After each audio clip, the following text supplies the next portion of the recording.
YTN 라디오 뉴스 정면 승부 1부 뉴스 인앤아웃으로 시작할 텐데요. 자, 지금 스튜디오에 두 분 나와 계십니다. 먼저 김영민 아나운서입니다. 어서 오십시오. 안녕하세요. 예. 그리고 추은호 해설위원 나와 계십니다. 안녕하십니까? 네, 안녕하세요. 예. 아유, 여기 하도 오래간만에 3년 반 만에 앉은 거예요. 저녁 시간을 또 처음 신율의 해주신가요? 출발새 아침 한 지가 한 3년 반, 4년 만에 앉으니까 아유, 여기 뭐 기기도 많이 생기고 아주 많이 변했어요. 예. 자, 먼저 국민의힘 얘기부터 해보죠. 이 국민의힘이 추석 전에 새 비대위를 출범하려고 지금 엄청나게 노력을 하고 있는 것 같은데 주호영 의원이 새 비대위원회에서 비대위원장 맡지 않겠다. 이렇게 얘기한 거 맞죠? 그렇습니다. 지금 전임 비대위원장이었죠. 주호영 의원이 오늘 국회에서 기자회견을 열고 곧 출범 예정인 국민의힘 비대위원장직을 맡지 않겠다고 당에 말씀을 드렸다. 이렇게 밝힌 건데요. 당에서 주호영 의원에게 다시 비대위원장을 맡아달라라고 제안을 했지만 새 술은 새 부대에 받는 게 좋겠다라는 취지에서 훨씬 더 좋은 분을 모시는 게 좋겠다. 이렇게 당에 건의를 드렸다. 입장을 밝혔습니다. 일단 주호영 의원의 입장 어떻게 들으셨는지 첫 번째 뉴스인 해주세요.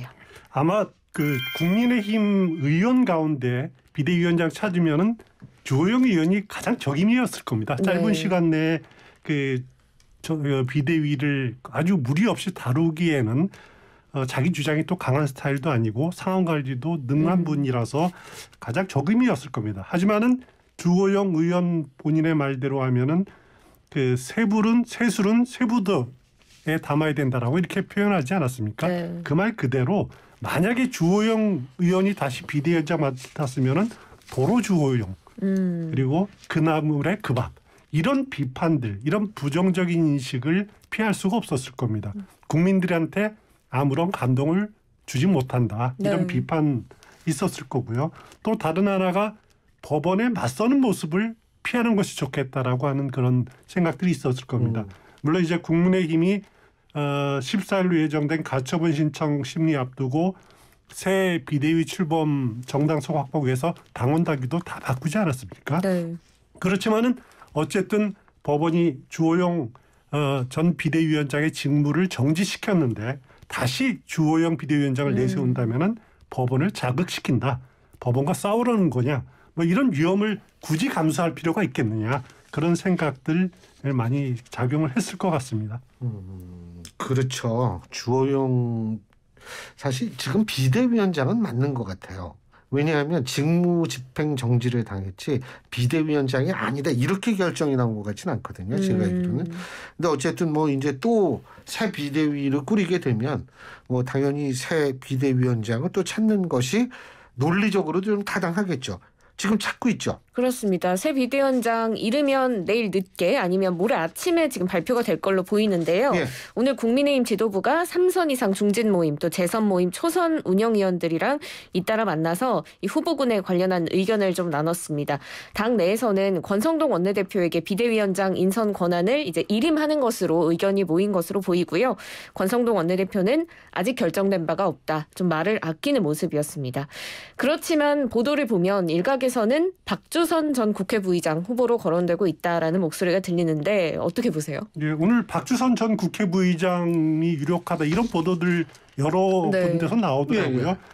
그런데 오늘 권성동 전 원내대표에 대해서 기자들이 꼭 찍어서 물어봤습니다. 박주선 전 국회 부의장 유력하냐라고 물어보니까 답을 피했어요. 아직 결정된 것 없다. 이런 답만 내렸는데 오기 전에 보니까 초선 의원들 간담회 갖고 기자들 만나서 이런 표현을 했습니다. 지금 비대위원장 후보군이 3분 정도 된다. 그래서 지금부터 접촉해서 내일 오후 중에 발표할 수 있도록 하겠다. 이렇게 말을 했어요. 네. 그럼 말 그대로 이제 액면 그대로 사실이라며 한다면은 오늘 밤 사이에 또 아니면 내일 오전까지 계속 접촉을 해보겠다라고 하는 거죠. 그럼 당연히 제가 보기에는 박주선 전 국회 부의장도 후보군에 포함이 될 거고요. 당내에서 찾는다라면은 저는 개인적으로 정우택 의원이나 홍문표 또 김학용 의원 또 김태우 의원 정도까지도 가능하다라는 생각이 드는데 뭐냐면 이제 새 비대위원장 경우에는 지금 이준석 전 대표의 당내 갈등 이거를 무리 없이 조정을 하려면은 그래도 윤핵관이거나 윤핵관과 지극히 가까운 사람을 좀 피할 가능성이 높다. 그리고 합리적이고 조정 능력이 있어야 된다. 이런 면들을 아마 볼 건데 짧은 기간이기 때문에 상당히 피할 가능성도 있습니다. 중진 네. 의원들이.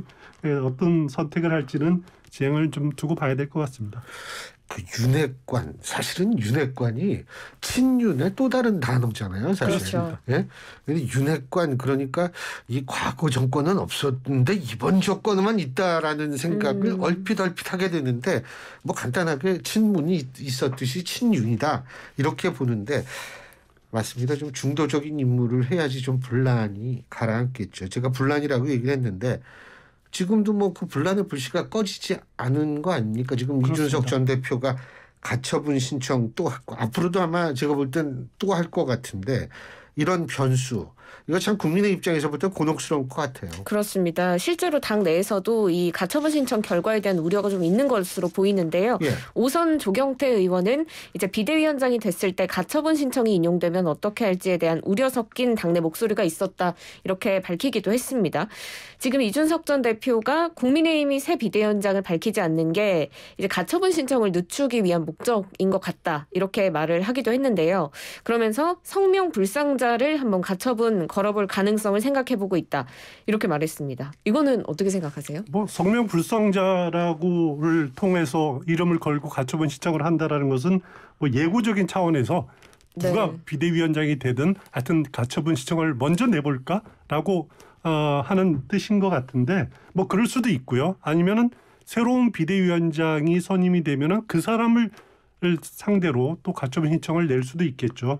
그거는 어찌 됐든 간에 이준석 전 대표가 계속해서 이 문제를 법원으로 끌고 가겠다라고 하는 뜻은 변함이 없는 것 같아요.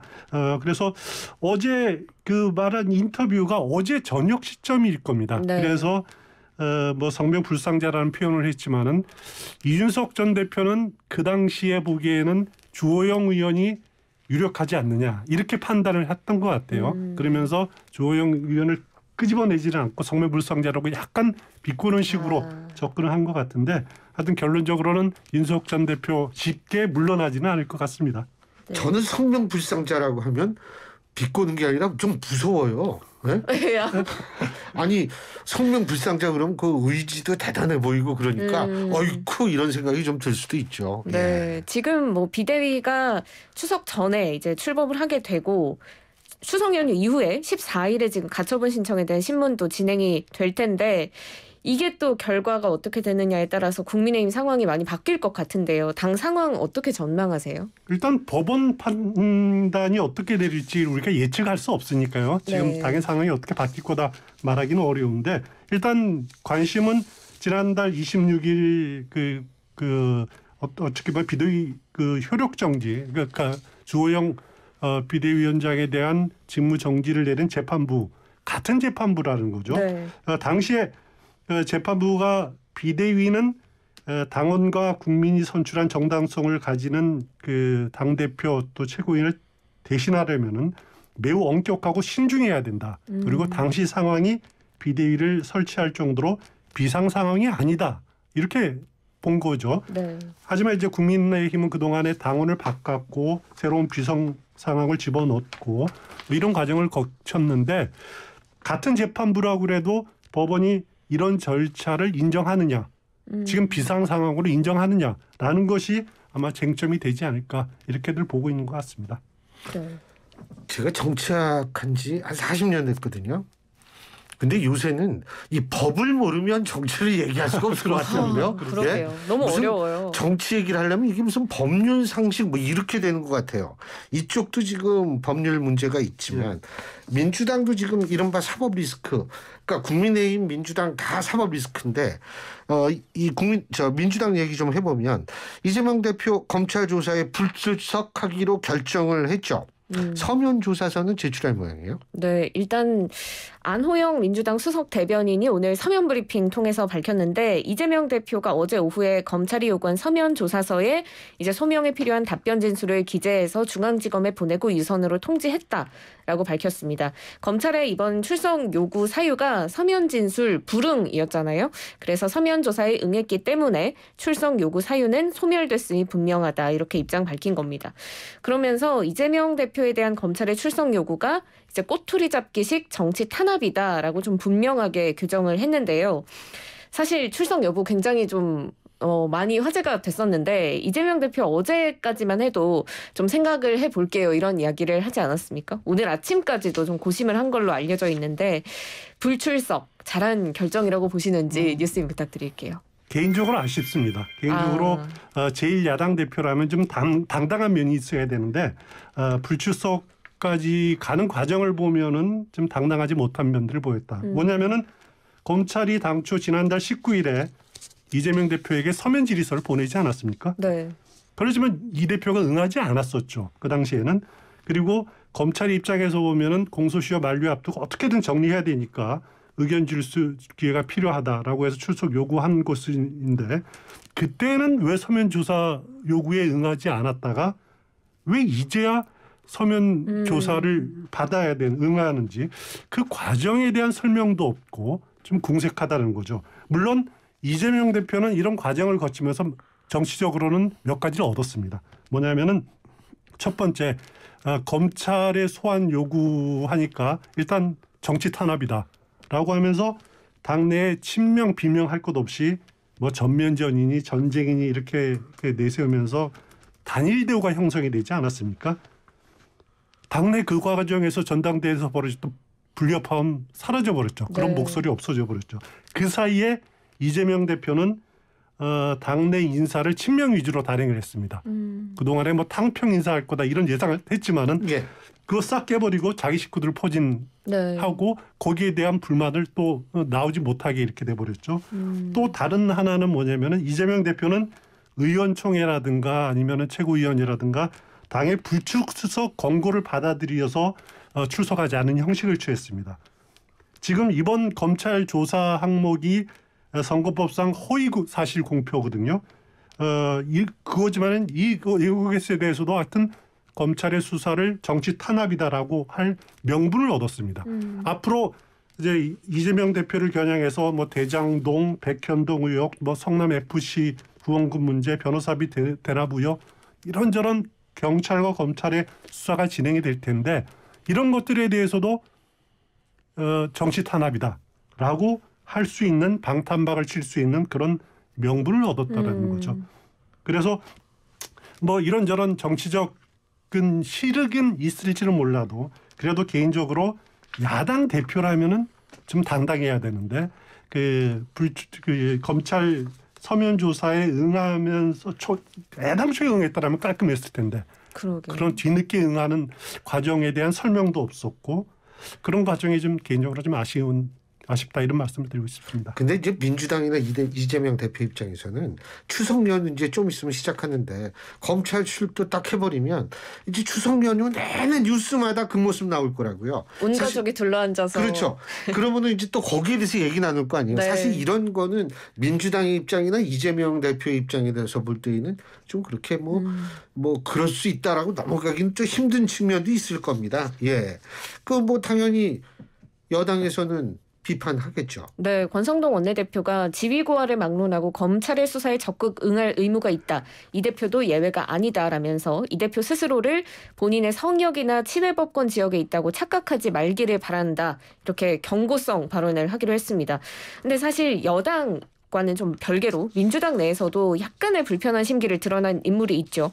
민주당 조응천 의원이 오늘 라디오 인터뷰에서 이 대표의 검찰 출석 여부를 비상의원총회에서 다룬 걸 두고 과연 이걸 의총에서 논의하는 게 맞나 싶다면서 앞으로 소환 요구가 올 때마다 의총을 열어서 편파 수사 중단하라는 피켓 들고 그렇게 계속 할 것인가라며 작심 발언을 한 건데요. 당내에서 나온 이런 좀 다른 목소리 뉴스인 해주세요. 그 결과적으로 이재명 대표가 정치에 능하다는 거죠.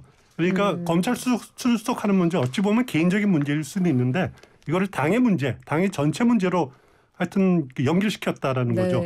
민주당 입장에서는 이제 상황에 끌려갈 수밖에 없게 됐습니다.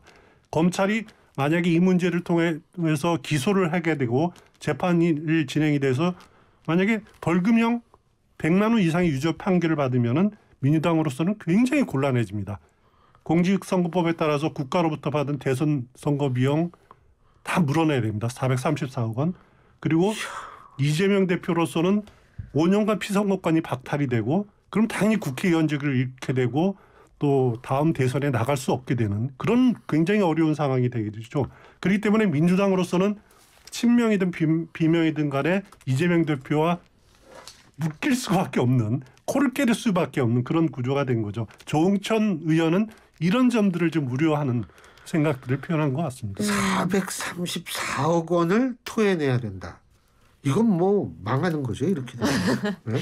그러니까 이게 진짜 묶일 수밖에 없네요. 그렇습니다. 운명 공동체가 되는 건데. 한 가지 더 궁금한 게 있는데요. 지금 그 당대표 경선 과정에서 박용진 의원과 이재명 의원이 대립각을 세웠는데 박용진 의원이 오히려 이번에는 좀 검찰을 비판하는 그런 발언을 했더라고요. 거기에 대해서 좀 뉴스인 부탁드려도 될까요? 교수님께서 저요? 제가 뭐 아는 게 있어요. 근데 이제 굳이 또 말을 하자면 제가 볼 때는요. 이게 처음에 이렇게 이게 외부로부터 비롯된 사법 리스크 아니에요? 네. 국민의힘은 내부 분열 때문에 일어나는 사법 리스크고 이 차이 때문에 처음에는 단결하죠. 외부로부터니까. 근데 이게 계속 이게 좀 시간이 흐르고 제기가 되면 여러 가지 목소리가 나올 가능성도 배제할 수 없지 않겠습니까, 추 의원님? 그렇습니다. 예. 제가 보기에도 지금은 친문, 비문, 네. 비명 할 것 없이 같은 목소리를 낼 수밖에 없지만은 상황에 따라서는 어떻게 당내 분화가 상당히 이루어질 가능성도 있습니다. 그거는 뭐 상황이 어떻게 정해질지 좀 두고 봐야 될 것 같습니다. 근데 제가 이제 말씀드렸듯이 이게 사법 리스크가 이제 가시화가 되는 거예요. 근데 그래서 그런지 모르지만 검찰이 경기도청 압수수색했죠. 네, 그렇습니다. 지금 서울중앙지검 공공수사 2부가 경기도청 압수수색을 했는데요. 대장동 사업 실무 담당했던 고 김문기 성남도시개발공사 개발사업 1처장 관련 허위사실 공표 혐의에 대한 증거를 확보하기 위해서였습니다. 이 대표가 성남시장 재직 때 김문기 씨를 몰랐다라고 방송에서 발언을 한 바가 있는데요. 지금 대선 관련 선거사범 사건 공소시효 만료 날이 9월 9일 사흘 앞둔 상황에서 압수수색이 이루어졌습니다. 또 공교롭게도 검찰 불출석 한 날 같은 날에 이루어진 건데 수사 어떻게 될까요? 일단 공소시효가 9일 밤 12시잖아요. 그런데 이제 추석 연휴가 9일부터 시작이 되지 않습니까? 네. 그러니까 상식적으로 보면 검찰은 8일까지는 기소할지 불기소할지를 결정을 해서 이렇게 하게 될 것 같습니다. 그렇기 때문에 검찰로서는 시간이 많이 없죠. 그러니까 불출석 한 날 압수수색 서둘러 나선 거 보면은 하여튼 어떻게든지 좀 보완을 하려는 것 아니냐. 네. 그래서 일각에서는 검찰이 기소로 마음 굳힌 거 아니냐 이렇게 보는 시각도 있습니다. 근데 지금 단계에서 우리가 수사 상황을 모르니까 기소 불기소 어떻게 할지는 잘 모르겠습니다만 하지만 이재명 대표 민주당 굉장히 불편한 시간들을 당분간 겪게 될 것 같습니다. 추노 위원이며 제가 예전에 TV 진행할 때 모시고 싶었는데도 자주 못 모셨던 분인데 이렇게 매주 이렇게 들을 수 있다는 건 사실 우리 청취자 여러분 입장에서 볼 땐 엄청난 행운을 얻으시는 물론이죠. 겁니다. 함께하는 저도 늘 영광으로 생각하고 있습니다. 저는 당연히 그렇게 생각하시고 네네네. 김용민 아나운서. 예, 오늘 시간이 다 됐는데요. 오늘 두 분 말씀은 여기서 줄이겠습니다. 오늘 말씀 잘 들었습니다. 고맙습니다. 고맙습니다. 예, 지금까지 YTN 추노 해설위원 그리고 김영민 아나운서 두 분과 함께했고요. 뉴스 정면 승부 1부 순서는 여기서 줄이겠습니다.